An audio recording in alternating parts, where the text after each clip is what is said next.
বোন যদি মোবাইলে কারোর সাথে হারাম প্রেমের কথা বলছে এরকম সন্দেহ হয়, তাহলে রুমের ছিদ্র দিয়ে তাকাতে পারবো কি না? প্রথমত ভাই, গুরুত্বপূর্ণ প্রশ্ন, হাসার জিনিস না। প্রথমত মানুষের ব্যক্তিগত যে প্রাইভেসি যে আছে, প্রাইভেসি এই বিষয়গুলো ইসলামে অনেক গুরুত্বপূর্ণ। কোরআনে কারিমে আল্লাহ তাআলা বলেছেন কারোর বাসায় যেতে হলে অনুমতি চাও, আসতে পারি কিনা, অনুমতি পেলে তারপর ঢুকো। আজকে আপনি স্মার্ট সাজতেছেন, ভদ্রতা সাজতেছেন, দেখাচ্ছেন 1450 বছর আগে ইসলাম এই ভদ্রতা শিখাই বসে আছে। আজকে আপনি ভদ্র সাজতেছেন যে কারোর বাসায় কারোর অফিসে ঢুকার আগে রুমের বাইরে থেকে সালাম দাও, অনুমতি নাও। অনুমতি যদি না দেওয়া হয়, কোনো শব্দ যদি না পাও, ফিরে যাও। খবরদার অনুমতি ছাড়া কারোর কক্ষে প্রবেশ করবে। কারোর বাড়িতে উকি দেওয়া নিষেধ, গুনাহের কথা। নবী করিম সাল্লাল্লাহু আলাইহি ওয়াসাল্লাম বলেছেন কেউ যদি কারোর বাড়িতে উকি মারে তাহলে সেই ক্ষেত্রে তার চোখ তুলে ফেলার মতো অপরাধ সে করলো। চোখ তুলে ফেলতে নবী সাল্লাল্লাহু আলাইহি ওয়াসাল্লাম বলেন নাই, মানে খুব জঘন্য অপরাধ করলো, এটা বুঝিয়েছেন তিনি। আমাদের দেশে বিশেষ করে গ্রামাঞ্চলে আমরা ছোটবেলা দেখতাম কোনো বাড়িতে হয়তো স্বামী স্ত্রী ঝগড়া লাগছে, তো পাশের বাড়ির মহিলা ওই বিশেষ করে যখন বেড়া ছিল, কি বলে, মুলিবাসে বেড়া ছিল, তখন আইসা ওখানে সিসি ক্যামেরা সেট করছে।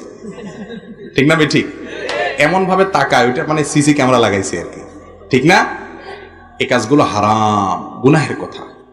তার বাসার ভিতরে তার ব্যক্তিগত জীবন যাপনের উপরে আপনি হস্তক্ষেপ করার অধিকার আপনার, এটা গুনাহের কথা, জায়েজ নাই ভাই।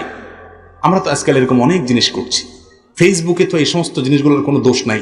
একটা গোপন ভিডিও পাইছেন কারোর, ছড়ায় বেড়াচ্ছেন, সে অন্যায় করছে, আল্লাহর কাছে সে শাস্তি পাবে, তার বিচার যেন হয় সেজন্য আপনি যথাযথভাবে ব্যবস্থা গ্রহণ করতে পারেন, বিচার মুখোমুখি করতে পারেন। কিন্তু সেটা নিয়ে মজা করতেছেন, সেটা নিয়ে আপনি এনজয় করতেছেন, মানুষকে দেখিয়ে বেড়াচ্ছেন, অশ্লীলতার বিস্তার করতেছেন। এগুলোকে আমরা দোষের কিছুও মনে করি না। ইমানদার প্রত্যেকটা কাজ করার আগে ভাববে যে আমার এটা কি নেকামলে পাল্লা উঠবে, নাকি আমার এই হাসি তামাশা আমার বদামলে পাল্লা উঠবে।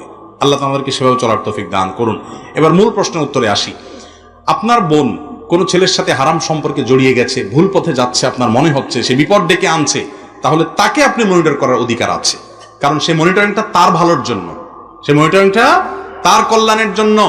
রোগীকে যেরকম ডাক্তার তার স্বার্থের জন্য, তার কল্যাণের জন্য কাটাছেড়া করতে পারে, একই কাজ অন্য আরেকজন করতে পারে না, কারণ অন্যজন করলে এটা সন্ত্রাস হয়, আর ডাক্তার করলে সেটা চিকিৎসা হয়।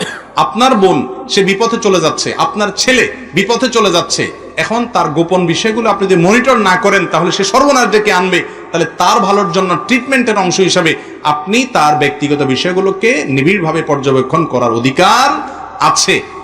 কিন্তু যদি সেরকম কোনো সম্ভাবনা না থাকে, অহেতুক আপনি তার পিছনে লাগালাই করেন, এরকম অনেকে আছে অভিভাবকরা, অযথাই তার পিছনে লাগালাই করতেছেন, অযথাই সন্দেহ করতেছেন, কোনো সন্দেহ করার কারণ নাই, তারপরেও সেটা কিন্তু রোগ, সেটা কিন্তু ভালো কাজ না। বিশেষ করে স্বামী স্ত্রীর ক্ষেত্রে এই সমস্যাটা অনেক বেশি হয়। স্বামী যখন স্ত্রী মোবাইল ঘাটাঘাটি করে, মনে করে আল্লাহ জানে কার সাথে চ্যাট করতেছে। আবার যখন স্বামী ঘাটাঘাটি করতেছে, বউয়ের চিন্তা করে আল্লাহ জানে কার সাথে জানে চ্যাট করতেছে। এই অযথা সংশয় সন্দেহের কারণে দেখা যায় পাসওয়ার্ড নেওয়ার উদ্ধার করার চেষ্টা করে, ঘুমায় গেলে আপনার পাসওয়ার্ড উদ্ধার করার চেষ্টা করে। এই জিনিসগুলো কখনো ভালো জিনিস না। পারস্পরিক বিশ্বাস রাখতে হবে। হ্যাঁ, একান্ত যদি প্রমাণ পেয়ে যান, আপনার কাছে জোরালো সম্ভাবনা তৈরি হয়, বিভিন্ন করিনা আলামত পেয়ে যান, তাহলে এবার মনিটরিং করতে পারেন। তার কল্যাণের আশায় স্পাইগিরি করার উদ্দেশ্যে করা যাবে না।